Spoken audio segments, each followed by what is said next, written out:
नमस्ते मेरे प्यारे बच्चों, कैसे हैं आप सभी। आशा करता हूं आप सभी अच्छे होंगे और अच्छे से पढ़ाई कर रहे होंगे। तो मैं जितेंद्र एक बार फिर से आप सबका स्वागत करता हूं एक और नई क्लास के अंदर। तो प्यारे बच्चों, क्लास को पूरा देखेंगे, पूरा देखने के साथ साथ में अपने मित्रों के साथ में ज़्यादा से ज़्यादा क्लास को शेयर भी करेंगे।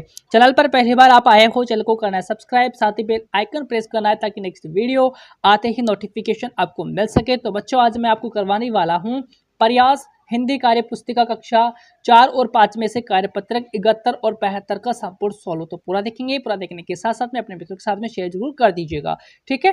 तो आइए स्टार्ट करते हैं। देखिएगा, सबसे पहले है यहाँ पर कार्यपत्रक 71। क्या है बच्चा? 71, ठीक है। दक्षता पढ़ेंगे अपन। कहानी कविता को पढ़कर प्रश्नों के उत्तर दे पाना। किसको पढ़ करके? कहानी कविता को पढ़ करके प्रश्नों के उत्तर दे पाना। देखो, पहला प्रश्न क्या पूछा है आपसे?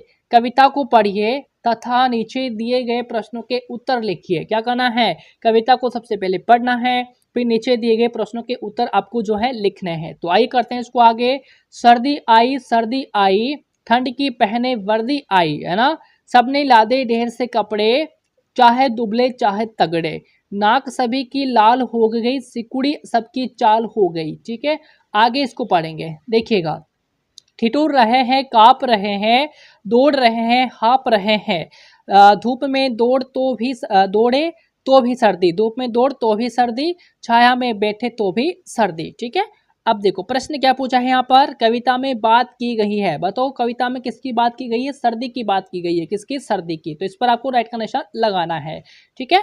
आगे देखो, सेकंड क्वेश्चन क्या है बच्चा? सर्दी में आप कौन कौन से कपड़े पहनते हैं? बताएंगे सर्दी के अंदर आप जो हैं कौन कौन से कपड़े पहनते हैं। तो देखो उत्तर लिखेंगे। सर्दी में हम गर्म कपड़े पहनते हैं, जैसे ऊनी sweater, cardigan, thermal inner, puffer jacket, overcoat और फ्लाइलेन शर्ट, है ना।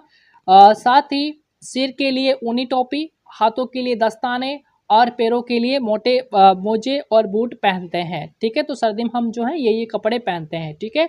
तीसरा प्रश्न देखो, तीसरा है यहाँ पर, जब आपको ठंड लगती है तो आप क्या क्या करते हैं? यहाँ पर कपड़े पूछा था आपसे, है ना, तो मैंने यहाँ पर सारा आंसर आपको लिख करके बता दिया है ना। तो बूट भी पहनते हैं अपन, है ना, तो सर्दी के लिए आम चीज़ें ये जो है सारी आ जाएगी।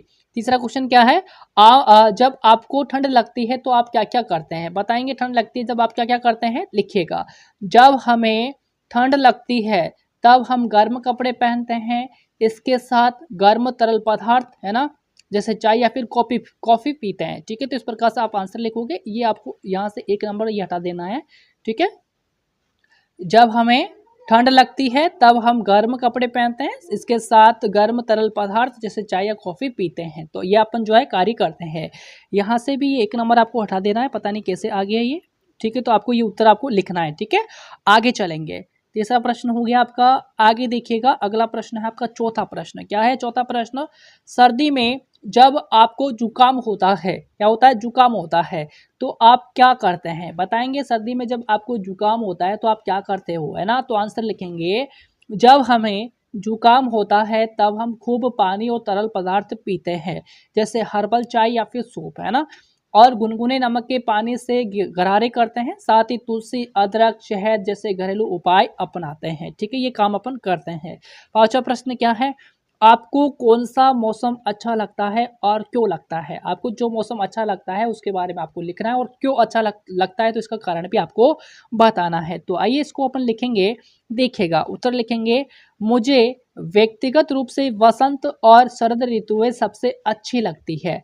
आप क्यों लगती हैं तो कारण लिखेंगे, क्योंकि ये मौसम न ज़्यादा गर्म होते हैं और न ज़्यादा ठंडे, जिससे प्रकृति में हरियाली, फूलों की बहार और ताजगी महसूस होती है। तो इस प्रकार से आपको यहाँ पर जो है मौसम भी लिखेंगे और इसके कारण भी आपको लिखना है। तो मैंने लिखे हैं, तो आप उत्तर आसानी से लिख लीजिएगा, ठीक है।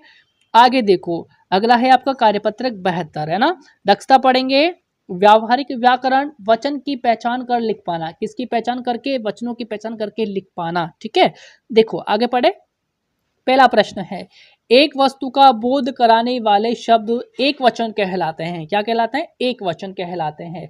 और एक से अधिक वस्तुओं का बोध करवाने वाले बहुवचन। ठीक है, यानी कि एक वस्तु का बोध कराने वाले शब्द को अपन एक वचन कहेंगे, और एक से अधिक वस्तुओं का बोध कराने वाले अपन जो शब्द होते हैं उनको अपन बहुवचन कहेंगे, है ना, एक से ज्यादा। ठीक है, तो देखो यहाँ पर गांव एक वचन शब्द है और गांव बहुवचन, यानी कि गांव का बहुवचन क्या हो जाएगा, गांव।